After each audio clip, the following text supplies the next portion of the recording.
So today we're going to go through and use Multipass. It's a new Docker style virtual machine from Ubuntu, and we're going to install Pi-Hole on it so we can swallow all those horrible nasty adverts. So just to give you an indication of, at the moment, normally when I'm at home, I've got two Raspberry Pis running Pi-Hole, but when I'm out on the road at work, I always use my own laptop. So I'm just going to find a few places. Let's go to Sky, always full of adverts. Usually one there. And of course today, not that many. Okay, let's try. Yeah, so here we go. NeoWin, advert here, and let's try our own site.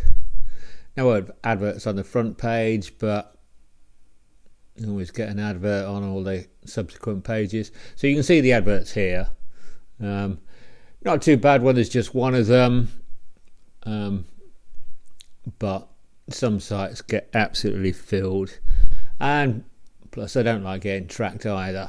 So let's start off and go to multipass.run, and you can download Multipass for Windows, Mac OS or Linux distributions, and I have already done that. So I'm going to launch, and I'm going to call this Pi-Hole, and this will just show you how quickly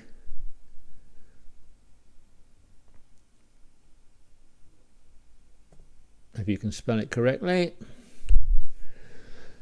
This will just give you an indication of how quickly it can provision a new Ubuntu box. There at the moment 18.4 boxes. Obviously you wouldn't use these for a live environment because they don't have the option to have an external IP address. They have internal IP addresses. But they're really handy for development, and they are pretty much just like a bog standard bog standard Ubuntu. So Multipass list, and you can see there's our Pi-Hole. It is running, and that's the IP we're going to address. We're going to get 192.168.64.4. Now that's not my internal IP range. I'm on a 192.168.43. whatever. So this is an internal range for the VMs, and the gateway address 192.168.64.1 gateways the stuff out. So first thing we want to do is we're going to shell into it so we can start running our commands. So Multipass shell, and then the name of the machine or the OS, Pi-Hole.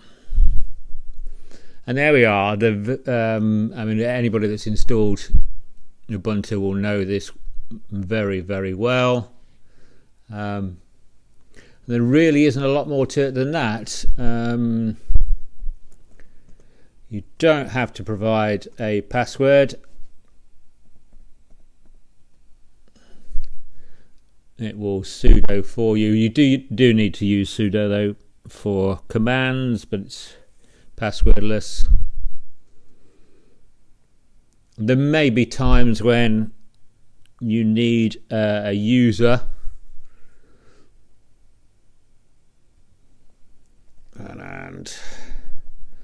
I'm just going to quickly do an upgrade.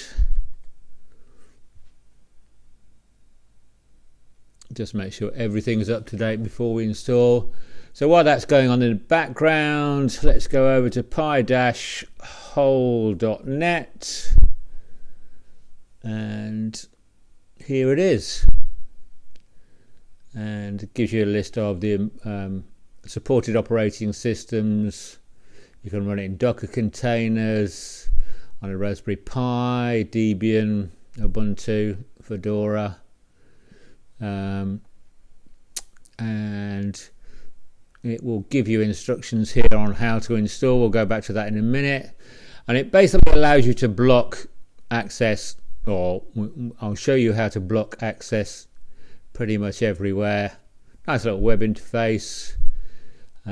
But it's a nice easy install. So you just need this command here, copy it out. Let's go back to our command line and we can paste that in. And let's just go and sudo that just to be on the safe side. Now it's going to go through and run all its checks and give you a few screens. Don't worry about the Pi-Hole. And these are the secondary DNS servers you can add. I'm going to go for Cloudflare and just OK that, and I'm going to use all the filters available. I'm going to block IP4 and IP6, and it will give you your information, and you can OK that. I'm going to install the web admin interface, and I'll install a little web server on there. I want to log. I want to see everything. So it's just going to go off now and do the installation for me. Download all the packages that it needs just to make sure everything is up to date.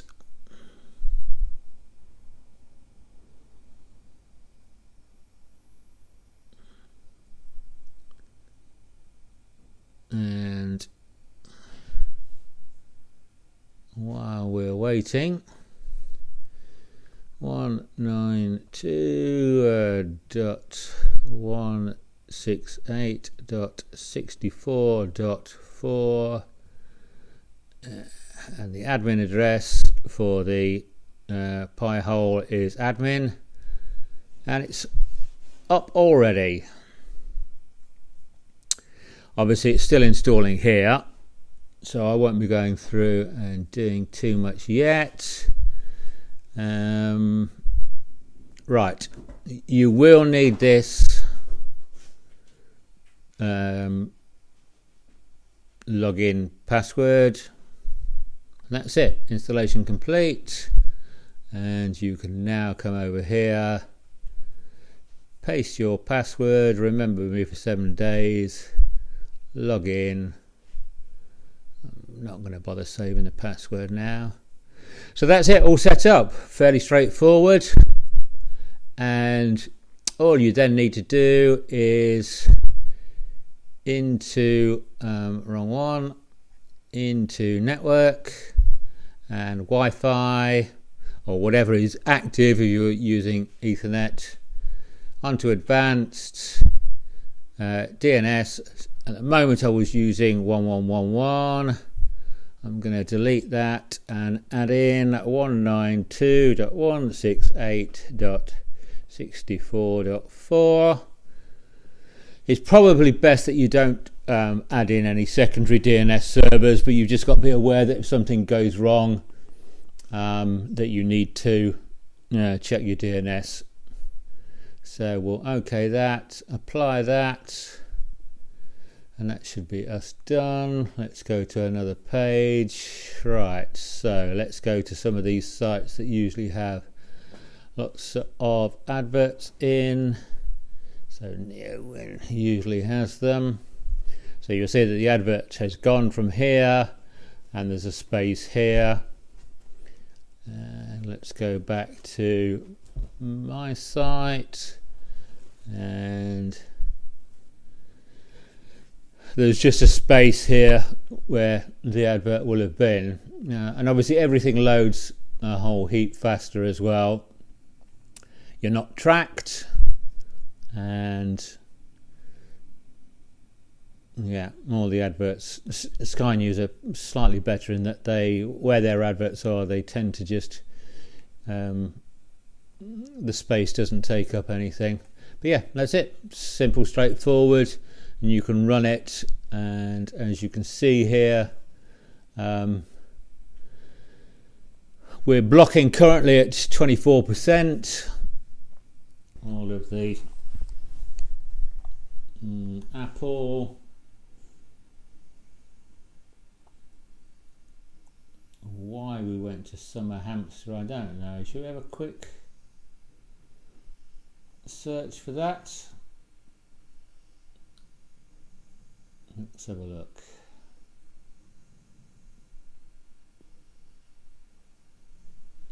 So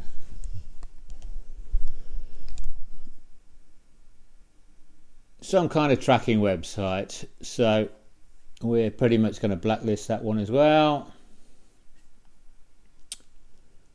You can go through here and play to your heart's content. There's lots of info in here. All depends on how. You can whitelist domains as well if you want to. You can disable the firewall, so it'll still let traffic through, but it won't block known spammers, advertising sites, tracking, such like. And this is just a general list of all of your